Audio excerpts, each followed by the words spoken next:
If you bought an SUV in the last 2 or 3 years, there is a real chance it is worth significantly less than you think.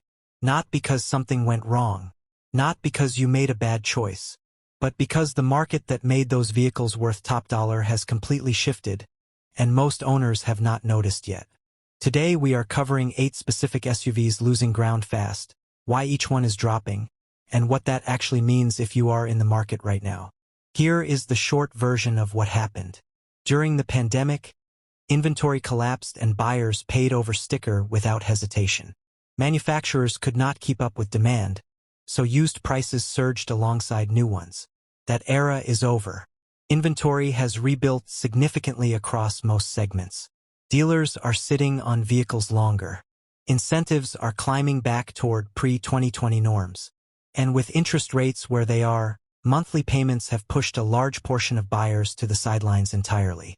When fewer people can afford to buy, prices soften. That is the environment we are operating in right now, and some SUVs are feeling it much harder than others. Number 1. The Kia Telluride. The Telluride spent 3 consecutive years as one of the most overmarket vehicles in the country. Dealers were adding $5,000 to $10,000 in markup and buyers were accepting it. That dynamic has reversed sharply. Kia has increased production. Dealer lots are fuller than they have been since 2019, and the markup culture has evaporated. On the used side, 3-year-old Tellurides that were holding above $40,000 are now settling closer to $32,000 to $34,000 in most markets. The drop is not about quality. The Telluride is still an excellent vehicle. It is purely a correction from an inflated baseline. If you are a used buyer, a 2021 or 2022 with reasonable mileage now represents genuine value rather than a premium over new. Number 2. The Ford Bronco Sport. This one is less obvious but worth paying attention to. The Bronco Sport rode an enormous wave of lifestyle branding when it launched. Buyers wanted the aesthetic. Resale was strong, but the segment it competes in has become crowded fast. The Jeep Renegade, the Chevrolet Trailblazer, the Buick Encore GX, and a wave of Korean crossovers have all undercut its perceived uniqueness. Add to that the fact that fleet purchasing of the Bronco Sport has increased, which accelerates used inventory and pushes prices down. Vehicles coming off short-term fleet contracts tend to land at auction in volume, and that volume lands in used lots within 60 days. Resale on 2-year-old Bronco Sports has softened roughly 12 to 15% compared to where they were sitting 18 months ago. Here is something most buyers do not realize. When a manufacturer starts offering cashback incentives on a new model, the used version of that same model drops in value almost immediately. Buyers who would have considered used now stretch slightly for the new discount.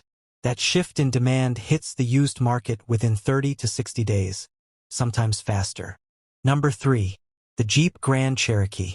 The Grand Cherokee is an interesting case because it sells in high volume to both retail and fleet customers, and that fleet exposure creates a consistent wave of off-lease and off-fleet inventory hitting the market on a predictable cycle. The L variant added more seats but also more complexity and a higher price point that has been harder to sustain. Insurance costs on Grand Cherokees have climbed noticeably, particularly for the 4xe plug-in hybrid variant, which carries higher repair costs and has faced some early reliability questions that are now appearing in consumer data. Used 4xe models in particular are seeing accelerated depreciation because the used buyer pool for a plug-in hybrid Jeep with elevated insurance costs is narrower than Jeep anticipated. Buyers who want a capable 3-row SUV and are comfortable with that risk profile can find 4xe models at meaningful discounts right now. Number 4. The Chevrolet Traverse. The outgoing generation of the Traverse is being squeezed from 2 directions. Chevrolet has rolled out a heavily redesigned 2024 model, which immediately pressured the residual values of every pre-redesign unit on the market. When a redesign lands, prior generation vehicles lose their anchor. Buyers are not comparing them to other used SUVs anymore. They are comparing them to the new version, and the math rarely favors the older model at its previous price. Dealers with remaining old generation stock discounted aggressively, and that pricing reset carried through to the private used market. If you need a practical 3-row family hauler and do not need the latest features, a 2022 or 2023 Traverse is currently one of the better per dollar options in the segment. Number 5. The Hyundai Palisade. The Palisade is facing a version of the same correction as the Telluride. Both were in short supply for an extended period, both held value well above their long-term norms, and both are now correcting as production caught up with demand. What makes the Palisade slightly more interesting is that Hyundai's financing incentives on new units have increased, and that is pulling buyers away from used options that were priced on the assumption of continued scarcity. There is also a modest redesign cycle building toward the mid-decade mark, which creates hesitation among buyers who follow these things closely. When buyers wait, used prices drop. A used Palisade with under 40,000 miles is now consistently available below what it would have sold for 12 months ago, often by $3,000 to $5,000 depending on trim. Depreciation is rarely about reliability. Some of the fastest depreciating vehicles on the market are genuinely well-built.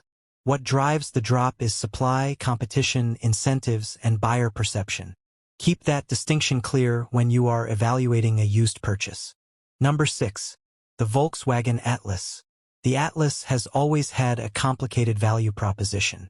It offers a lot of interior space at a reasonable entry price, but its long-term residuals have consistently ranked below segment average. The reason comes down to brand perception in the three-row segment. When buyers step back from a purchasing decision, they tend to choose Toyota or Honda at the upper end of their budget and move away from Volkswagen. That flight to perceived reliability compresses Atlas resale values more than the vehicle's actual quality record would suggest. Add the fact that Volkswagen has been relatively aggressive with incentives as it pushes for volume, and you have a combination that softens the used market consistently. For a buyer who has done the maintenance research and is comfortable with European ownership costs, a used Atlas offers measurable space per dollar value. Number 7. The Nissan Pathfinder. The Pathfinder returned to body-on-frame styling sensibilities and earned some renewed interest when it relaunched, but that momentum has faded. Nissan's overall brand equity in the United States has weakened over the past several years, and that weakness reflects in resale across their lineup. The Pathfinder specifically is also facing pressure from above within its own segment. Buyers cross-shopping it against the Kia Telluride or the Honda Pilot consistently land elsewhere when prices are comparable. Fleet exposure adds to the inventory pressure. A used Pathfinder from the current generation represents a credible ownership choice for buyers who prioritize passenger capacity and do not have strong brand loyalty, but the resale trajectory is unlikely to reverse near-term. Number 8. The Jeep Wrangler 4-door. This one will surprise some people because the Wrangler has historically been one of the strongest depreciators in the market in the best sense. It held value exceptionally well for years. That is changing. Insurance premiums on Wranglers have increased substantially as repair costs for modern off-road vehicles have climbed. The used market has seen an increase in Wrangler supply as buyers who purchased during the pandemic scarcity at significant premiums are now surfacing to sell. Many of those sellers are discovering the market will not support what they paid. Four-door Wranglers that were trading at $45,000 to $48,000 used are now more commonly in the $40,000 to $43,000 range for comparable examples. For an actual off-road buyer who will use the capability, current used pricing is better than it has been in 4 years. The pattern here is worth stepping back to observe. Every vehicle on this list dropped in value because of market mechanics, not because the vehicles themselves failed. Supply came back. Incentives returned. Competition increased. Interest rates shifted buying behavior. That is the full explanation for most of what you are seeing. For used buyers, this is the environment you want. These are not distressed vehicles. They are fairly priced vehicles in a normalized market after years of artificial inflation. The window to buy at reasonable value typically lasts 12 to 18 months before the next cycle shifts things again. Which of these SUVs surprised you most, and are you currently watching any of them? Let us know in the comments.